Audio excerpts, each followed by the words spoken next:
All right. Real happy to have the next gentleman on the Sports Card Nation guest line. He is a huge show promoter, does some of the biggest shows that the hobby has in the country. And, I was mentioning to him before we went live here, something I did for a year, not on the scale that this gentleman does, but by doing it for the year, I kind of know what entails. And as a dealer still to this day, I definitely know kind of what goes into it. But glad to get to finally talk to him. Dan Bliss from the Front Row Card Show. Welcome, sir. Thanks for having me, John. So let's start before we get into shows. And I kind of told you my thoughts on what I think about them and how important they are to the lifeblood of the hobby. For you, when did the hobby start? When did it all get going for you? Well, like a lot of people, it started when I was a kid. Got into sports cards with some friends. We'd go pick out packs of cards. We'd go to a flea market and buy and sell cards. And there was a guy that was a coin shop. There's a permanent shop in the flea market, and he always had cards. And he actually would have Beckett magazines. So we'd pick up a Beckett magazine and some packs of cards, and then we'd also go to the pharmacy and get some packs of cards there too. So, just like a lot of people, it started off as a kid, just, buying and selling. For us, it was baseball and football cards. We, got into both of those pretty aggressively. I didn't get into basketball till a little bit later. Yeah, so I like I said to you before we record, like to me, nothing beats right an in-person transaction. I'm a show dealer. You set up as well. You told me, and it's even more. And I'm sure you'll agree, Dan. Right? Dollars and cents are fine and nice, right? But right, it's that interaction, right? You being in that same fraternity in a room, whether it's a big room, a small room, of like-minded folks that share the same hobby you do, and you can't get that online. And I know online's here to stay. I'm not, but I'm glad I kind of started my hobby started in '79, so the internet was not even a thought yet. But I'm so glad I kind of did. Not that I wish I was a little younger still, but because I got used to like everything was in person, and so that doesn't get lost on me. And I get they coexist, but again, those in person transactions, and not even transactions, but even just conversations and being in the room with fellow collectors and dealers. You can't overemphasize that. Kind of your thoughts when you hear me talk about that. Well, obviously, I'm on board with that. The in-person experience is just unlike anything else. It's not just about buying and selling. It's about the conversations. It's about sharing stories. It's about connecting. It's about reminiscing, um, sharing stories of your favorite players, sharing stories about collecting with your dad or your friends, or whatever it might be. And talking about the cards that got away, or talking about the cards that you sold and you shouldn't have, and the ones that you bought and you shouldn't have. So we've all got those stories and just those experiences, and just reminiscing in that way is that's a big part of the hobby, I think. And that's something you can really only experience at a show. Yeah, no doubt. And so let me ask you this: what came first for you, like promoting shows or setting up, or were they at the Well, same? well, setting up, of course, it started for me setting up at a flea market. The flea market I Yeah. told you I went to as a kid. At some point, when I turned 16 and I was old enough to drive, I had a beater car, and I would literally go sell at the flea market. Now, this is outdoors, right? Yeah. So obviously it didn't happen if it's raining. But also you had to deal with the sun. Like, it would bleach cards. So if you're not careful about putting your cards in out when it's a sunny day, your cards literally will fade. So you got to be mindful of all that stuff. So that, I mean, but I was a kid. I didn't have any other options, and I would go sell at the flea market, and then eventually I got to the point of realizing that, hey, maybe I could go get a table at a show, and then I started becoming a vendor at other shows. Yeah, that's cool. So how many years before you like said, "Hey, I can do these. I can put on these shows." Like, and what was it? What was the Not motivation? Like, yeah, go ahead. Well, it happened fairly quickly because my first show that I put on, I was a sophomore in college. Wow. So I was Yep. 19. And what happened is a buddy and I got him into collecting. And I went to Ohio State, and I got my friend into collecting, and then we would both go to shows and be a vendor at shows, and we would do that. And then at some point we decided to organize our own show, and it was just a couple of college knuckleheads is all it was. So we organized a show, and then it went well, and then we grew from there, and we did some shows together. And then in this is in Columbus, Ohio, and then I started organizing shows up in Cleveland, Ohio at the same time. So even while I was in college, I was organizing shows in Cleveland and Columbus. And but these were small shows. Like, I think our biggest show combined was 80 tables, maybe 90 tables at the most. But it seems to Yeah. me it might be 80 tables might have been our biggest. And most of the shows were in the 50 table range.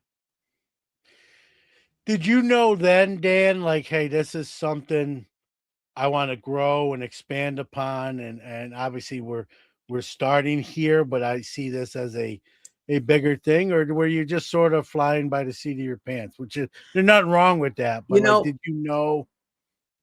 no, Yeah, not go at the ahead. time. At the time, I was just trying to pay my way through school, Yeah, uh, and that's really all it was. It was just a source of income. My freshman year, I worked as a bus boy at a hotel, and that's the last time I had a job. And but after that, I was buying and selling. I was still even when I was doing that, I was still buying and selling cards. But yeah, but then I started organizing shows, and then I was, you know, um, it was just I didn't have any big vision. I wish I could say that I did, but I didn't. So in fact, yeah, after I graduated college, I got out of the hobby. And one of my big regrets, this is my big regrets, is I had given my mom some of my best cards and said, she has safety deposit box. And I said, put these in the safety deposit box and leave them alone for me. And I gave her yeah, like a Clemente rookie, a Nolan Ryan rookie, a George Brett rookie, some 60s mantles, and told her to put them away. And sure enough, after I graduated college, and then I was kind of struggling to get by, and I'd stopped doing shows. So I was literally now I'm just bleeding, and went and asked her if she could get them out of the vault, and I ended up selling them, and I regret that deeply. I wish I still had those. yeah. I think I think you ask anyone in the hobby, maybe a different version, but we all have those that Of story. I wish course, I would have of done that, course. or I wish I wouldn't have done that, right? Works That's right. That's both right. ways, and if we can still chuckle at it a little bit, and then I guess it's okay. And so you can It's always all it's rebuild, it's right? all good. It's all good. Yeah. So I mean, you're doing shows, and if I leave a city off, it's completely unintentional. Portland, Phoenix, Salt Lake City, Tacoma, Vegas, Pasadena, San Diego. Um, that's it's hard enough to do even like a local show, like here, like we have in Well, Syracuse, we which are also 120. expanded, Yeah, John. go We ahead. also expanded east. We did a show in March in Atlanta, so we There did you an go. East Coast show, and then we have Atlanta and Orlando both in November. Yep. When you're considering a new city for you to put on a show, what kind of factors do you take into account, like before you decide, like, hey, let's do this? Well, first of all, it's got to be a sizable market. You know, we're not going to go into a small city. Generally speaking, we want to be in major league cities that have major league sports. And we also take a look at whether or not that market is fully served by the shows in town. Like, are there good shows there? And is there room to improve on what's currently offered? If there's already a lot of shows in the city, and if there's strong shows, we'll be like, well, who are we serving? You know, so we want to go to places that we feel like we're helping the community, we're helping the vendors that live there, we're helping the collectors that live there to have a great place to go to buy and sell cards. So it's a combination of market as well as whether or not the market is being served. Yeah, makes sense. And you know, there's been as you well know, I'm preaching to the choir here, right? We've seen in the last few years, post COVID, with the the expansion of the hobby, if you will. We've seen a lot more shows, right? We've seen more quantity of shows, um, and we've also seen more qualities of shows, yours and included. I always ask. This is always like a topic that will come up, whether I'm a guest on another podcast or a guest on this podcast. It always, I don't want to say always, but it does come up from time to time when it comes to shows. Like, can there be a point of oversight? Can we have too many shows? And obviously the consumer is going to probably dictate that more than anyone else by attendance. But as a promoter of shows, like, how would you answer that question? Can we get to an oversaturation point? Well, you hit the nail on the head. I mean, it's going to really come down to the customers deciding. And even though the market's really hot right now, you know, not all shows are, you know, doing incredibly well. So, you know, there's some that are doing really, really well, and some that aren't doing well at all, and maybe they're not even around anymore. Um, so you know, it's just like anything else. I mean, I think cream rises to the top. So, you know, the best shows will flourish and the struggling shows won't. And yeah, there's a point of saturation, certainly, in anything. You know, there can be a point where there's too much. Yeah, And that's part of how we decide where we're going. You know, we're going to go to yeah, places where we feel, like I said, that it's at least underserved in some way. And it maybe it's not underserved in quantity, but if we feel the market's underserved in quality, then that might still be a good market for us. yeah. No doubt. And as someone who's been on both sides of the table, right, as a promoter for a very small stretch of time, and as someone that sets up at shows now, Sure. right? It's especially the bigger shows, right? It's almost impossible to please everyone, right? Someone It's such a balancing act, and I know, and obviously, and a lot of people know, but there's some people don't realize all the details and all the stuff, that it's not just you unlock the doors and come on in, right? A lot of work that goes into these shows, where someone's going to be.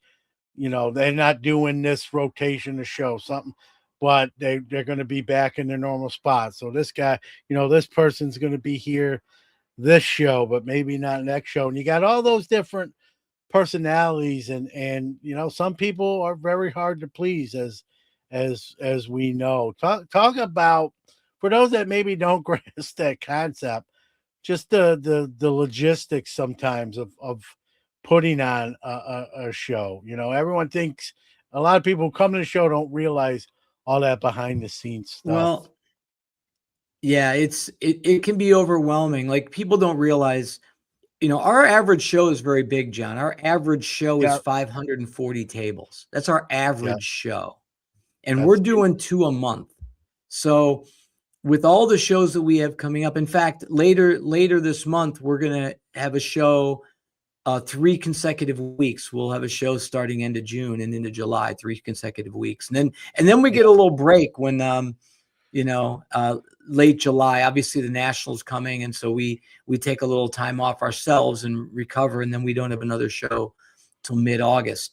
But we just had a staff meeting today. It took 2.5 hours with a full team, going through Yeah. all the different details that we've got to do for the next, four or five shows coming up, and the details for every show.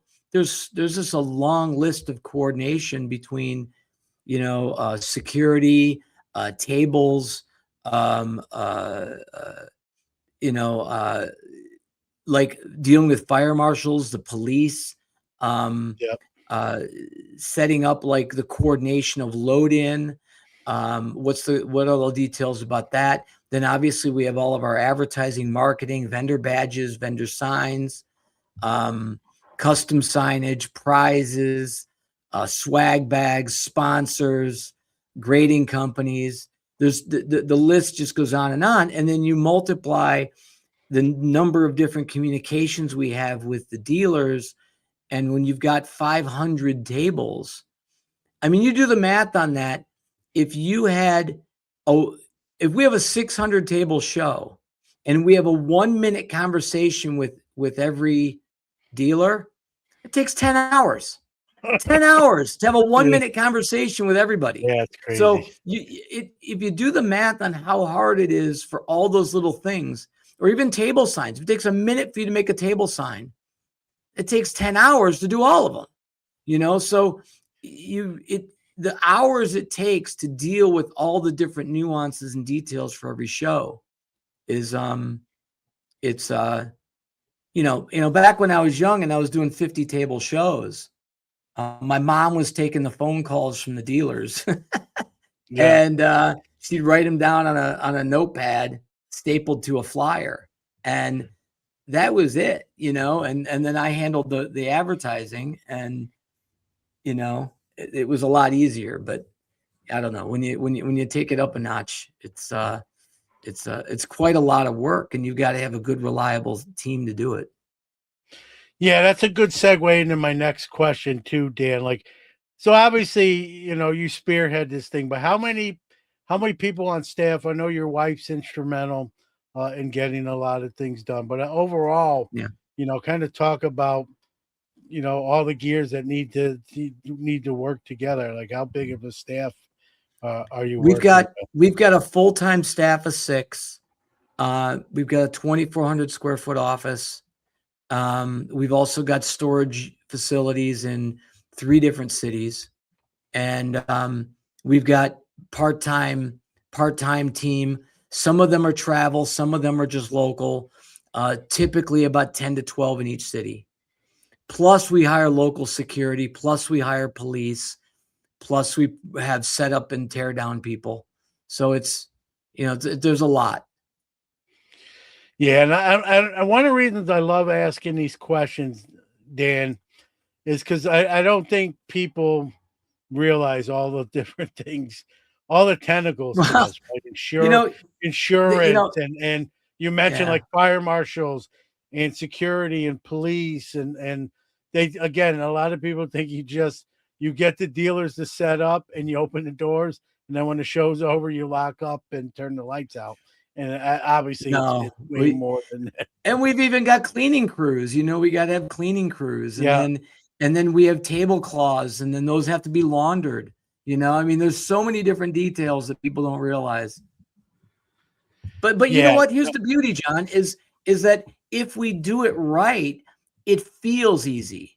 If it yeah, feels easy, yeah, if the dealers, they get vendor instructions, and then they got to show up, they check in, they go to their table, they have a great experience. It's packed, all the way to the end on both days of a show. They have a fantastic experience, and some people make a living buying and selling cards at our shows. And they yeah, travel with us. Some of them travel with us all over the country. And if it's easy for them, it's funny, John. Sometimes I even think I would love to just be a vendor at Front Row, and then I could just show up, set up, and do my thing, and then go home. And it'd be so much easier. Like I'm in a lot of ways, I'm jealous of our vendors. Yeah, no, I completely get that. Well, it's probably why I only did promotion for like a year and just said, I'm just gonna set up and do the easier part of the two. Um, It is you hard to know, find good shows though, John. It's hard to no, you're find right. good shows that have big crowds. I mean, if you've ever bought and sold cards, you know that, we've all been vendors at shows where we're twiddling our thumbs half the day, Yeah, and yeah, there's no customers, and you maybe bring some extra cards, you start sorting through them, to keep yourself busy. But yeah. it's much better Like, when you have people there, even if they're not buying from you, even if, let's say, maybe yeah, your inventory is not good yeah, right just now because you've sold too much, or you're waiting for yeah, stuff to come back from grading. If you're at least engaging with other collectors, that's part of the fun, right? Talking to other yeah. people about cards. Yeah, and you could be laying down some of the tracks for a future transaction, one way or the That's other, right. whether it's a purchase or a sale. So I always That's say right. some of the best shows.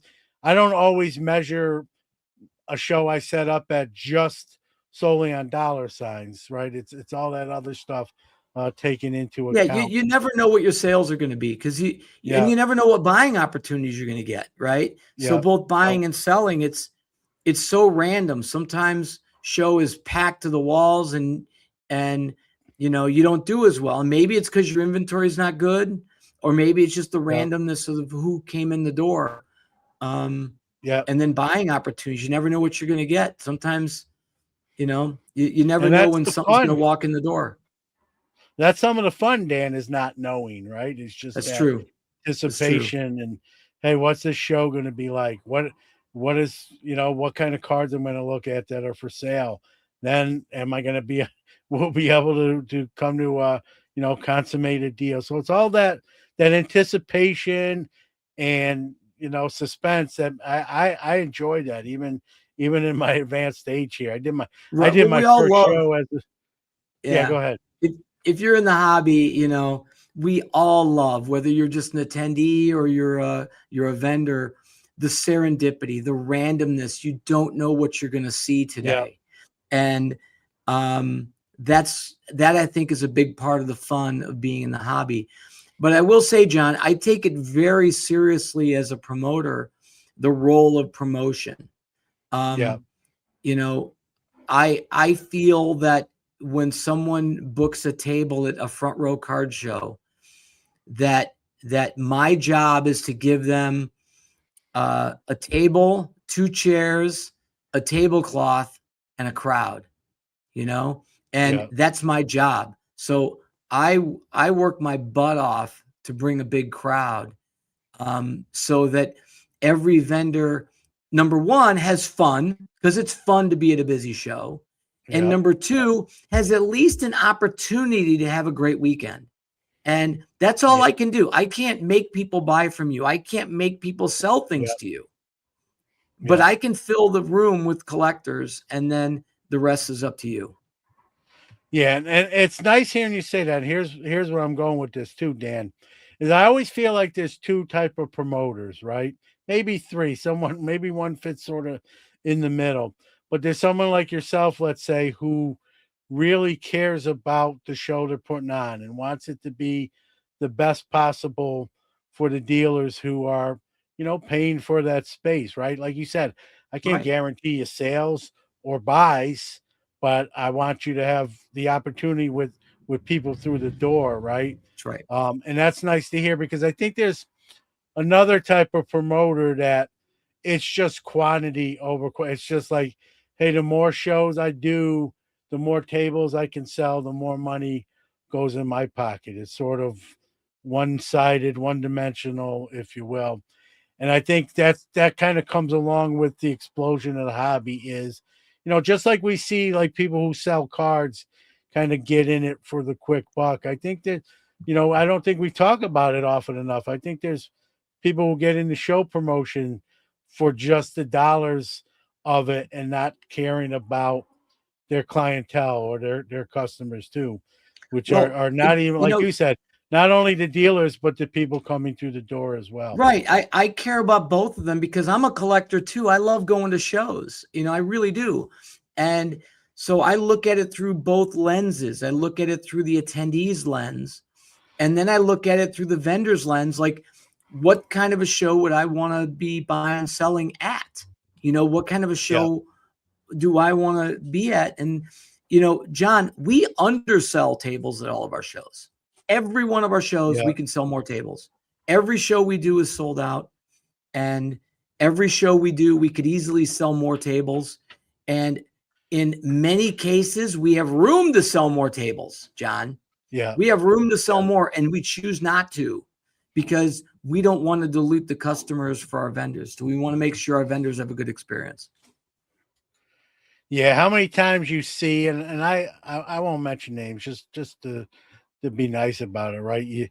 I did a show where the promoter just added a bunch more tables, and the walkways were like this wide, like people back to back couldn't even like you couldn't even really do that. It was almost, I hate to Yeah, use the John, term, we but don't it do was that either. Our yeah, vendors always have room, and our aisles, yeah, John, for customers are always 9 to 12 feet for our aisles. yeah, We never do like you can't, I've been to shows where you put your hands out, you can put your hands out and touch both tables easily on both sides. You could put flat palms on both tables, and I'm not that yeah, tall. yeah, And we don't do yeah. that. No, and that's good to hear. Like, but I've set up at a show that was like that. It was just a nightmare. A lot of people complaining. Actually, probably more customers than even the vendors, just because it was Yeah, hard to we get don't to a do that. table. It was like boxing out at in a basketball game. So yeah, it's Yeah, nice to hear, and that works both ways, right? That's for the customers' comforts as well, and then obviously you got fire codes and that all that stuff. You well, some mentioned, places don't yeah, go care ahead. about fire codes, Yeah, they yeah. don't, Well, some, I yeah, we could do a whole episode on like or some on places don't care about aisle widths. The only thing they care about yeah, is don't block the exits, and they yeah, don't care about yeah, the aisles. And yeah, I don't care what the fire marshal tells me what I'm allowed to do. I'm always going to have wide aisles. yeah, yeah. No, and I'm sure your vendors and appreciate that, and the Sure. customers. So, you mentioned police and security. It's not a new phenomenon, right? But it's become more of a focal point, right? With thefts at shows, we know what happened in Dallas with allegedly $1 million worth of cards being taken. That can ruin, as a dealer yourself and myself, right? Getting something taken can be make a good day a very bad day. How have you sort of evolved with sort of that becoming more, unfortunately, more of a commonplace? It's not new, but I think it's because of the values of some of the stuff, as you well know, right? Yeah. It's become more prevalent, I guess maybe is the better Well, word. we take it very, very seriously. Like the Dallas event. I mean, we know Ashish. I know Ashish, and I know Yeah, that happened to him. Um, I've seen video of that incident. That occurred after the show ended, and people were still in the room that didn't have badges. So we were really strict on getting customers out after the show yeah, ends. We're polite about it, but they got to yeah, go. And so we make sure that before the show and after the show, there's nobody in the room that doesn't have a vendor badge. In addition to that, we also check IDs of everybody, all the vendors. That we check their IDs, so we know they are who they are. We don't allow subletting. We don't yeah, allow vendors to sublet their tables because, and this applies to multiple things. If a vendor books a table, and John, people want to sublet tables all the time at our yeah, shows because our shows are sold out. Some people can't get in, and then they'll offer someone a bunch of money to buy their tables. So there's a yeah, secondary market for tables at our shows, and we don't tolerate it. So what happens is that we don't allow subletting, and it, the main reason we don't do that is, John, for example, if you booked a table at our show, you would need to show your ID to come when you check in. and then we give Yeah. you your vendor badge. Then you go to your table. Well, if you would sublet your table, and a lot of promoters do, and that's their choice. Okay. So I'm not going to criticize or point out anybody. But if someone sublets your table, John, and the promoter doesn't even know that person's name, they Yeah. don't have their phone number, they don't have their email, they don't know who that is. Well, if something happens there, and maybe that vendor steals from somebody, or Yeah. they're selling fake cards or fake slabs, or resealed packs, there's no ramifications because nobody knows Yeah. who they are. So we are certainly, in our view, the most careful in the hobby when it comes to security among our vendors, in addition to making sure that the attendees are in the room when they should be, out of the room when they should be, and behaving when they're there. Between the level of what we spend on security and also uniformed police officers at our shows, at every show, I don't think anybody takes security as serious as we do. Yeah. No, it's good to hear, and it's a great point about, right, someone letting someone else buy the table, and you have no, like, it's just the wild, wild west at I that don't know who point. that is. And then, John, Yeah. we don't have empty tables at our shows. Like, if a vendor Yeah. knows shows, we will fill that table. And Yeah. as a result, we've all been to shows where some high school kids squat on a table. Like, no vendor Yeah. showed up, and then some kid shows up with his case of cards and starts spreading them out on the Yeah. table. Now he's the vendor. We don't allow Yeah. that. We don't do any of that. Yeah. You shouldn't. Like, I agree. Like, I've had a debate with actually a fellow, which was kind of crazy to me, a fellow dealer, a fellow vendor. He's like, it doesn't bother me. And I'm like, well, did you pay for your table? Yeah, but, like, hey, it was just happened to, it's his lucky day, was the way he sort of worded. And I'm like, no, because then why, we're paying and someone else is not. Like, I'm not saying he shouldn't be able to set up, like, you get a tax number and reserve a table, but just showing up and putting your stuff out, like, John, I mean, that's stuff, not. I don't, I mean, I could see the vendors being upset at the fairness of that, if somebody squatting on a Yeah. table for free. But for us, we just view it more on the security side of things, because Yeah. usually it's Yeah. innocuous. Let's be honest. Some high school kids or some young vendor sits down at a table and spontaneously and starts selling cards. It's usually innocuous, right? But Yeah. it's You're right. about being careful in case someone has Yeah. ulterior motives. That's what we're trying to prevent. Yeah, and if something bad happens, right, that whoever got wrong, they're gonna come to you and say, "Hey, that person at that table," and Right. you're And gonna we're like, I they're don't gonna know if who you that do is. that, yeah, if you did that, I'll you'd say, have wait, to say, that like, that table's under John Newman. That's John's "Yeah, table. And yep, and it wasn't me." And so it now it's wasn't a you. double on time. It wasn't me, and then you don't know who it is at that point, I right? don't know who it So, is. So we yeah, just so don't allow it. yeah, I get it. This is a recent hot button topic. I guess what happened was there was someone on the sex offender registry. I'll make this story shorter than it probably is.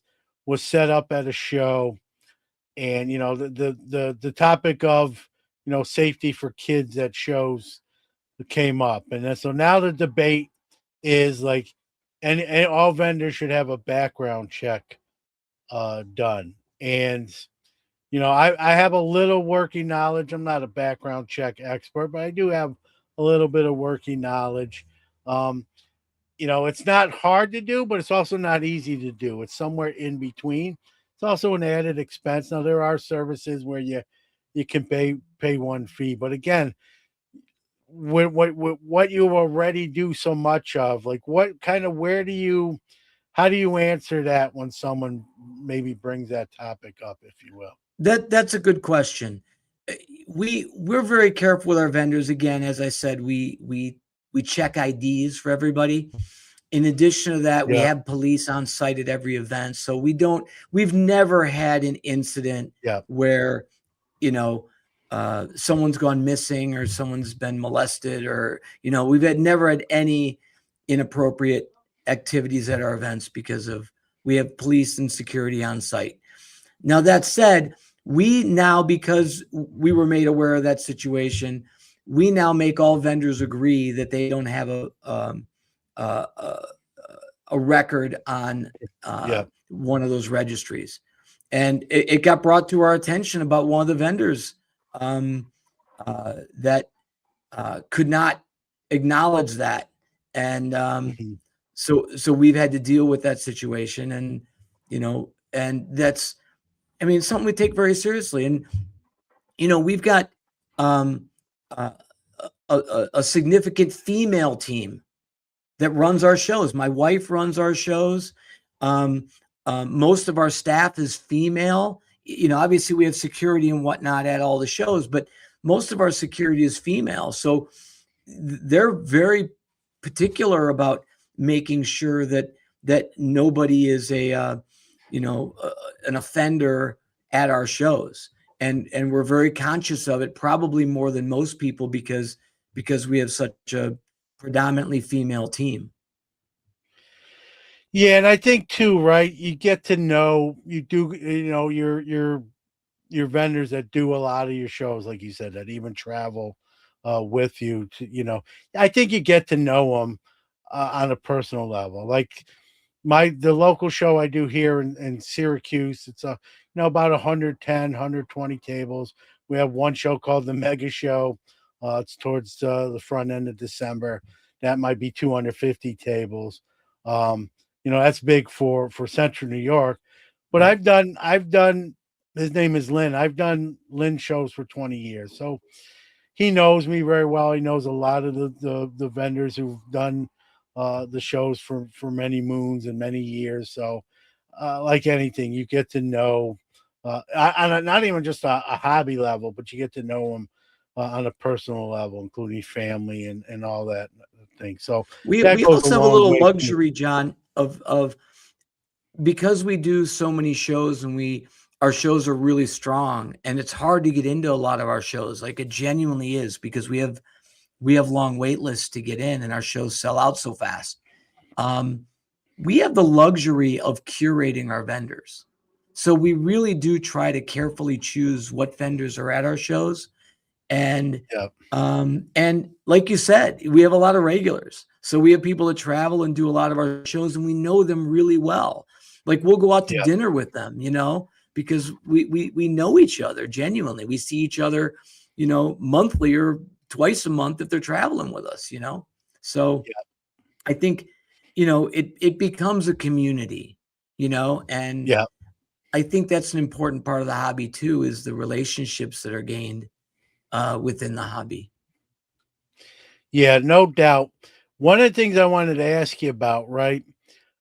Much like a lot of things in life, right? Things can get competitive in nature, and obviously with a lot of new shows and new promoters sort of entering the fray, you know, just the logistics. I know even here on a small scale, Dan, we have two promoters, and they're not really buddies. Is a nice way to put it.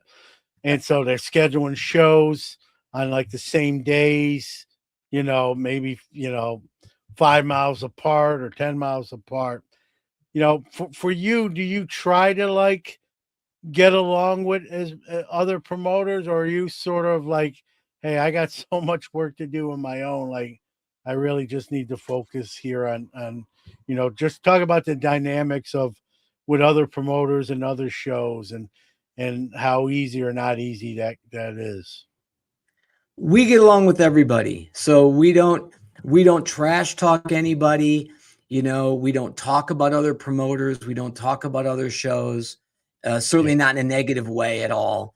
Um, you know, um, People spread rumors about us, and it's like, you know what? We don't counter it. We'll just say no, that's not true, and we'll tell yeah, people what you know. yeah. You You have know, a right. You have a right to defend yourself, especially if Yeah, but we it's don't false. defend ourselves by trashing someone else. We'll just tell them Yeah, it's yeah, not yeah. true, and we'll explain the circumstances, Why because that's the we don't case. want to get into the muddiness of it. We just don't care.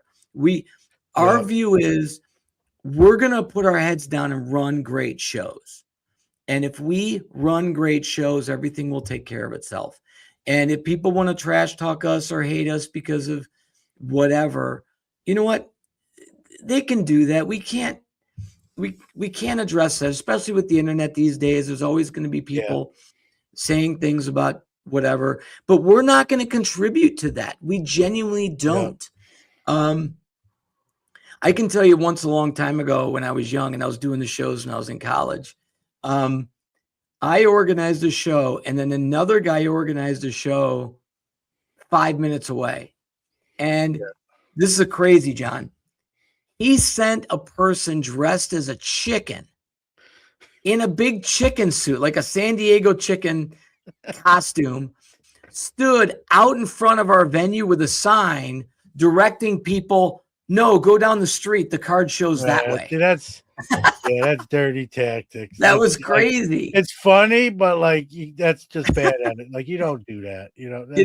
I mean, look, I don't know if the we thought was the chicken suit made it funny, but you just don't do you don't do yeah, it's like we don't worry about it. Yeah. We Well, here's the thing, we run great shows. That's it. A high percentage of a lot of that bad talking or besmirching comes from people who are jealous or wish they were as successful. And I think when we you know that and you way. realize that, I think that makes it easier sort of to turn the other cheek and say, hey, they're just an unhappy individual, and I can't lose sleep about that. I'm just going to do what I got to do and do the right thing and let the chips fall where they may. So, I think and that's it. Like there's a good number of promoters that we get along really well with, and it's fine. And we pick up the phone and call each other and talk about dates and making sure we're not conflicting with each other, and we get along great. There's some promoters that hated us a long time ago. Similarly, there's dealers that hated us a long time ago. And once they get to know us, they realize, all right, you guys are all right. You guys run good shows, and we've got the dealers and the collectors' interest in mind. We're not looking out for ourselves. We're playing a long-term game. We're looking out for the collectors. We're looking out for the dealers, and that's you're a dealer too. I'm as a vendor, right? It's easy. I don't want to say easy, but it's pretty easy to tell a promoter that's trying to do things above board, make the consumer and the vendors happy. And you can also tell when that's not the case, and it's sort of a self-serving thing, right? It's John. There's a lot of really dealers though that you can't really hide that. It comes out in the wash, as they say. Well, look, John, we have haters because we don't let dealers leave early. Yeah. So some dealers don't like us for that. They don't like us for that. They get mad that we're telling them what to do, and because especially if they have big egos, you gotta have some sort of protocols and rules, and there's a reason for that too. I mean, one of them, I think you'll agree with this, and I don't mean is you're advertising so many tables. Sometimes people can't get there till a certain time, right? You don't want a customer to walk in and see 10 empty tables. Like, hey, this was advertised as such. Right, John. We've all seen shows that start falling apart on Sunday midday. We've all seen those shows, and so we make a rule. And the good news, John, is that we have big crowds, and we have the leverage to make dealers stay to the end. And as a result, they do. And then as a result, the attendees have a better experience. It's all about them. We don't make more money. It's not about money. It's not about us being bullies. It's about creating a better show for the attendees. And John, so many dealers have hated us for that rule. I mean, not a huge number, to be honest, but there's a handful that really bitch about us. But eventually, a number of them have come around and said, you know what? I get it now. I get it. Yeah. it's a better Well, show there's a because of reason, like you said, you're not being a book. There's a reason for it, right? And here's right, the thing: if right. you're a dealer, if when I'm setting up at a show and I see the flyer, or I already know, like, hey, the show's 9 to 3, or 9 to 4, or 10 to 4. That's the We go hours of 10 to the 5. show. That's yeah. So I know going in. It's not like you're announcing the day of, hey, here's the hours That's of the right. show. Like you have fair well in advance notice, like, hey, this is the hours of operation. And if you want a table, you need to be you're signing up for that. That's comes with Right, the it's exactly. They territory. chose to sign up for it. If Yeah. they didn't want to do it, don't book a table. You don't Yeah. have to be here. I'm not And I making you get it. book a I've been to those table. shows. Especially during the NFL, right? Once those 1 o'clock games hit, Yeah. it thins out. But you know what? That's a great time, like you said, to maybe make a couple buys with the people who are remaining, talk with your dealer friends, walk around yourself, and maybe buy from fellow dealers. Maybe sort, like you said, sort some cards. Like keep yourself busy if that happens, right? And You like, know what, but you John? sign up We for the still get show. You crowds on sign, Sunday. Just to yeah, be yeah, honest, and same we here. I genuinely don't. do. Yep. Nope. Same here. But it thins out even in the best of shows here. It gets a little lighter just in the NFL season on a Sunday show, let's say. So, but you know that, right? It's not a surprise. You can't act like, especially if it's a Right. show you're familiar with and you know how it go. Like I know what the hours of. I'm the last. I'm kind of methodical in how I pack up, so I'm one of the last guys out to the point sometimes my friend who's the promoter would be like, "Come on, Newman, let's go, pick it up." I want to go home. So I've gotten better with that because I used to. Here's the. I'll make this story short. I used to pack up in my cards in alphabetical order by player, and I don't do that anymore. So that's saved a lot of time. So, But look, I but think we so all yeah, know that you sometimes make a deal at the end of the show. Sometimes you get, yeah, sometimes it yeah. happens. Yep, no doubt. So like it's advertised what the hours are. I a lot of times when I see someone leave early, and it's frowned upon at the shows, but I don't know what the repercussions are. I don't do it, but I've Well, seen it sometimes there's happen. no repercussions, and Yeah, yeah. No, you're John, right. there's a snowball effect. Yeah, It but really that's the we thing. start. John, it was about 2 years ago we started enforcing that rule because we were at a show, one of our own shows, and we didn't have that rule yet. And it was 2:30 in the afternoon, and several people started leaving, and then literally an entire section left, other than one guy on the back. So by 3 o'clock or 3:30, and a show's supposed to end at 5, everybody's gone except one guy. And that guy was angry. He was a dealer, and he was angry because no collectors would walk over there because he's all by himself. Yep. Like, I'm not going to walk. There's only No, one that's a table over good there. point. I'm not going to walk Okay. over there. Yeah, that's a great point. I never even really thought And of it and like that. it Someone wasn't else fair to would say, him. "Well, I cornered the market," but some people won't flow that way. They'll feel like that the show is where all the dealers are, the heavy Yeah. percentage dealers are. Yeah, Yeah. it's a And so go ahead. that was the triggering point that we decided, Yeah, all right, this isn't going to yeah, happen anymore. It's not. yeah. So It's a bad look, it's and when it does happen at shows that I do, Dan, I don't want to say with 100%. A lot of time you can see by the body language or how they're packing their stuff up or leaving, like they're not happy. It's just a bad display overall. It's like yeah. it's almost I don't And want to like you say said, sportsmanship, but it's kind of bad sport. It's like well, someone you pouting. made the good point earlier. It's like the attendees, like maybe they had church in the morning on Sunday. Maybe they had a Yeah, family thing. Maybe their kid had soccer. Maybe they work on the night shift and they don't wake up till yeah, noon, right? yeah. Everybody has their own things. Maybe they can't make it to the show till 2 or 3 in the afternoon, and they really want to go. And then they arrive, and then You see that? everybody's already packing up. And that's just Yeah, not cool. yeah, So we don't yeah. do that. No, yep, no, I don't like seeing it. I don't do it, and I know why it shouldn't happen, right?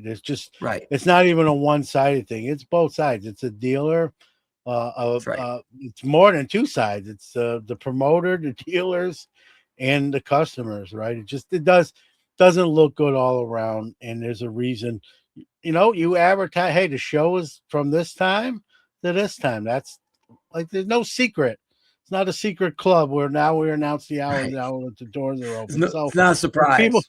yeah, people can't, And listen, if you're mad because the day didn't go the way you wanted to, we've all been there at least one time, right? Like you can't take your ball and go home and act like that, right? You gotta you know what I mean? Like That's they right. say, win with class, lose with class, right? So you gotta, you know, uh, John, I like that metaphor. You can't take your ball and go home. That's yeah. that's so That's true kind of because what that's some kind of of what you're them. doing. You're taking that Yeah. away from the collectors. Yep, I'm going to take yep, my and ball like and you go said, home. And I never even you point out that story about the one dealer that was left but no one would go that way.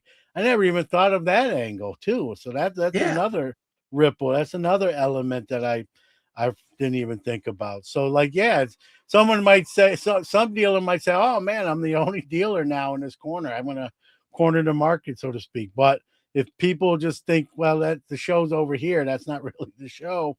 That person's affected by other people's actions, that's and right. unduly so, right? So it makes all the sense in the world, and it's not about being a bully. It's just about why the perception, right? And Right. how it looks, and the experience John, of, to of us, the it's show. about running a show. Like John, think about you go to a mall. Malls require every retail store to be open from all hours. You Yep, can't go into a mall and you go in there and half the stores are closed on a certain day. No. Everybody that signed a lease to open a store in that mall yep, agreed to abide by mall hours. And there's a yep, reason for that. It's just good business. And as you know, we don't want to dwell on this too much. It's just really one of the things that for us makes a show better, and that's why we do it. yeah, and I agree with you. I think it's important, and there's a reason. You're not doing it for the sake of doing it. You're doing it because it makes sense, and there's a logic, obviously, behind it. Right. Kind of one final question, sort of coming down the turnpike here. Listen, I'm a content creator as well as a show dealer.